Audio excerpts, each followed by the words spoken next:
Good afternoon, Bookfighters. It is Tuesday, March 6th, and wait for it, this is the first week where we have agreed on the book.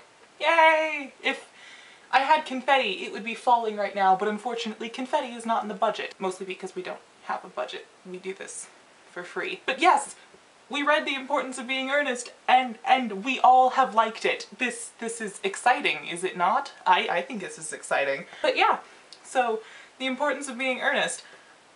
I really enjoyed it. I mean, I've enjoyed all of the Oscar Wilde that I've read. I've read a lot of his poems and I've read The Picture of Dorian Gray, but I've never read one of his plays before. And The Importance of Being Earnest, I think, is just a great, just silly play.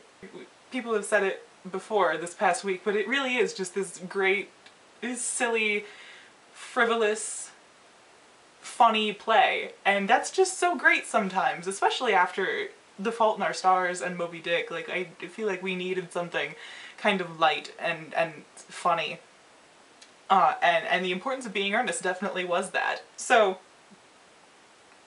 rather than being, and rather than this just being kind of just an echo of everyone else's videos, that's kind of the problem when you come at the end of the week, which I have for this one, is just everyone's kind of already said what you wanted to say. I figured for my video I would just tell you my own little silly story about The Importance of Being Earnest, because The Importance of Being Earnest is a kind of a silly, frivolous play, so you get a silly, frivolous story.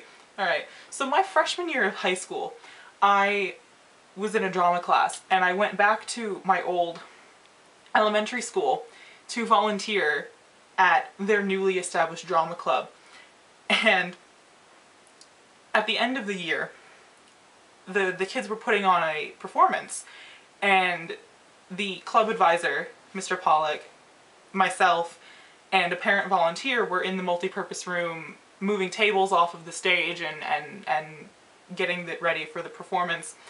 And for some reason, while we were moving tables, Mr. Pollock decided that this was the appropriate time to tell us the story about how when he was in college, he was putting on The Importance of Being Earnest with the theater department, and he was playing Ernest, and they get through the whole play and everything is going fantastic, and they finally get to the end of the play, and after the whole play of, you know, being Ernest and Gwendolyn and Gwendolyn and Gwendolyn, he gets to his very final, most important line at the end, which I don't remember precisely off the top of my head, but something like, "For the first time in my life I finally realized the vital importance of being earnest," hence the title of the play.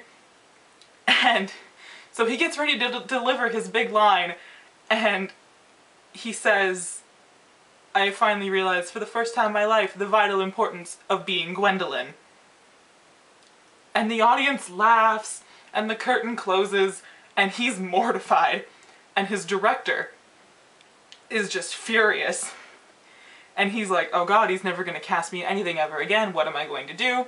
He's gonna be so mad at me, and his director just comes up to him and he's like, if you did that on purpose to try and get everyone to laugh, it may have worked, but never do it again.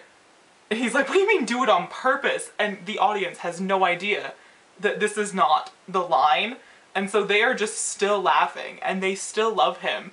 And so his director was only mad at him because he thought that he did it on purpose, and he told us that to this day he never admitted to anyone that he didn't do it on purpose. And so that's the story that I always think of when anyone mentions The Importance of Being Earnest. See, silly, frivolous story. And yeah, I think for my next video, between now and next week, I'm going to try and find a video of a performance of The Importance of Being Earnest and watch that, because I still, although Oscar Wilde's plays do have a certain amount of readability on their own that most plays don't, I still do prefer to have plays performed as opposed to read them, so I think I'm going to try and do that, and then we can talk about that next week. So I guess, Kalinda, I will see you tomorrow, and the rest of you I will see next week. Fare thee well, Bookfighters.